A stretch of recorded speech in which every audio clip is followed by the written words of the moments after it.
to be able to just make a choice on your own and just be able to speak for yourself. This One's Wife. Sophie exposes this one's wife's falseness. Hello, I'm H.G. Tudor.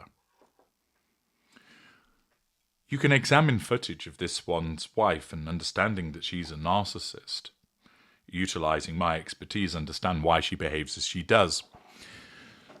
Unfortunately, there are still a lot of people who query her behaviour, failing to understand that she's a narcissist or apply the information that she's a narcissist to make sense of why she does as she does.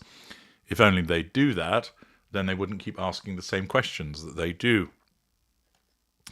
Not only can you glean this by understanding that she's a narcissist and watching her in action, but it's also rather useful to undertake a comparison of her behaviour with a non-narcissist operating in a similar role.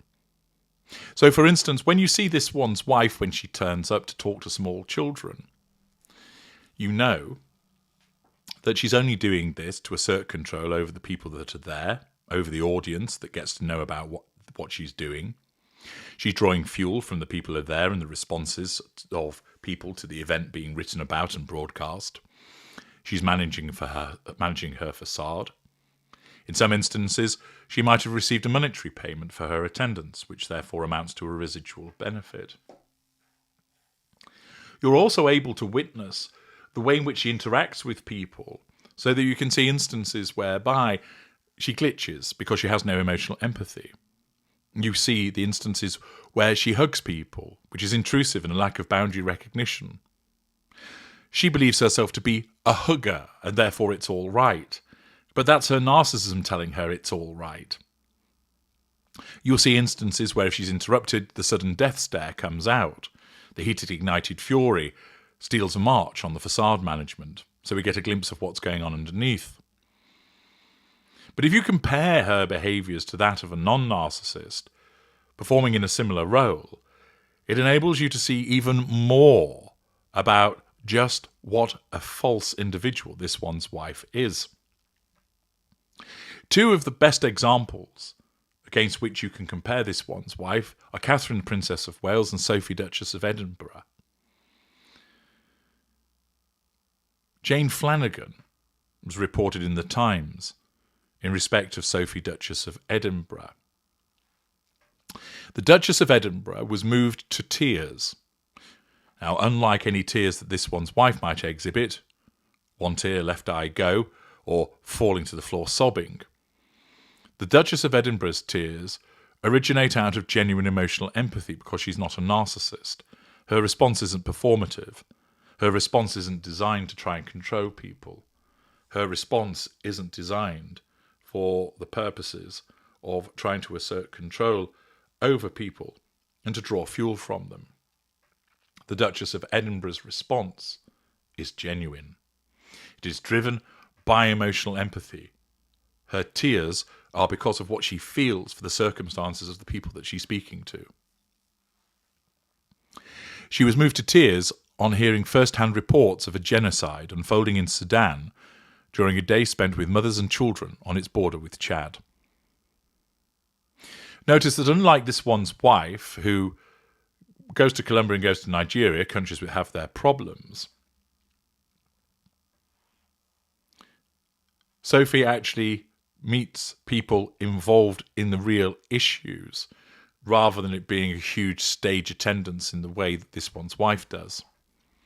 Sophie, 59, appeared overwhelmed by the women's accounts of surrendering to rape to stay alive or get food for their families, seeing their daughters face the same fate and other children being killed.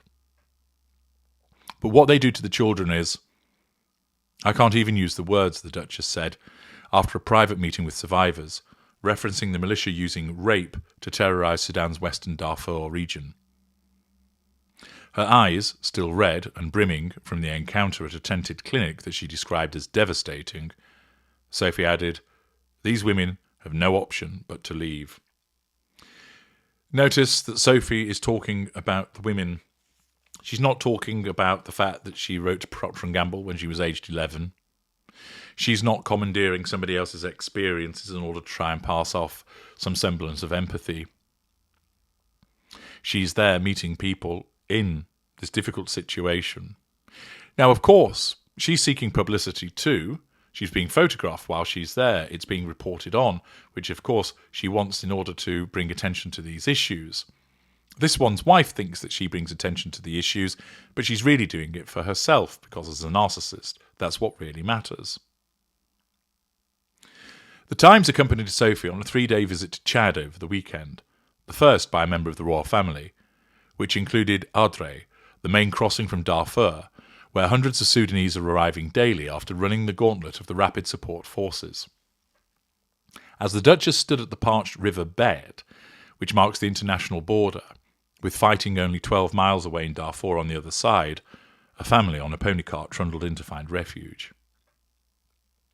The Duchess, with the help of interpreters, spoke to Hadidar Abdullah, cradling her 9-month-old baby, Bayena, who said they had travelled for 40 miles in search of food and shelter. This one's wife isn't there, near the front of these things, speaking to refugees. She's there in carefully orchestrated photo opportunities talking to school children, because that's far easier for her to control. Those who make it to Adre will join 230,000 refugees now crammed into a transit camp of stick huts and plastic, sprawling into the desert.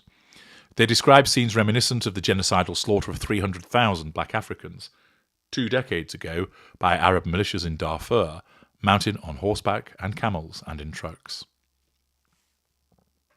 A famine was declared in Darfur in August that some experts have warned could eclipse the catastrophe in Ethiopia in the mid-1980s, in which 1 million people starved to death.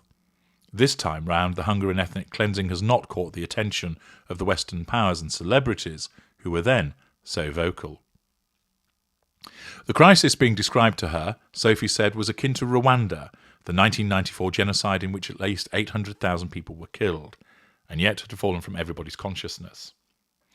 Notice that Sophie's attending something not because it's trendy, not because it's of the moment. Notice the comparison to how celebrities have fallen silent.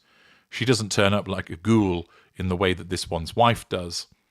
She's there, yes, because it's part publicity, but it's actually because she cares, because she has the emotional empathy.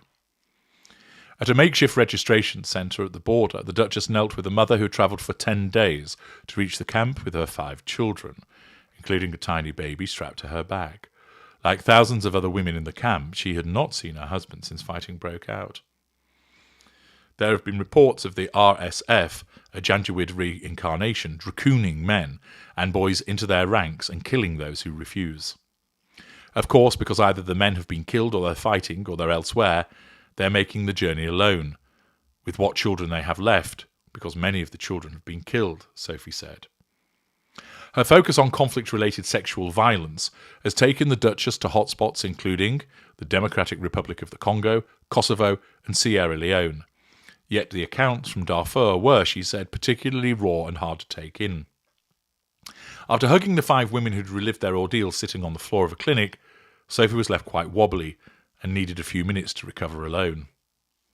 One of the group had come from Janina, a city that has witnessed some of the worst recorded atrocities of the war, including the slaughter of thousands of people in a matter of days.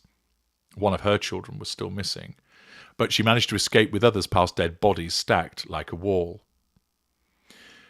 Sophie's visit to Chad is the latest in a string of high-profile international missions. Most recently, her surprise visit to Ukraine in April, as the first member of the royal family travelled there since the Russian invasion. With the world's attention focused very much on other conflicts around the world and aid funds being strained, the Duchess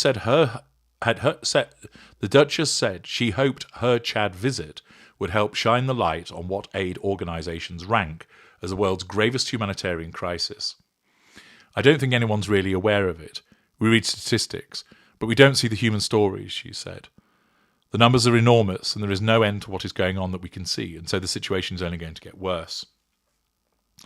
Notice there's no word salad. Notice that there's no fridge magnet platitude put out, but a simple statement of what's actually going on. The Sudanese armed forces and the RSF militia have shown scant interest in ending their battle for control of Sudan that began in April 2023 and has killed an estimated 150,000 people.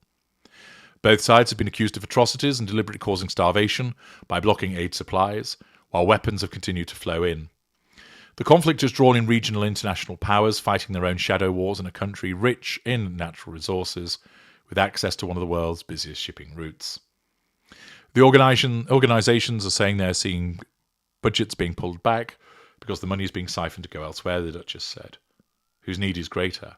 Everybody's need is great, but this is pretty desperate. We've got to keep the attention on this.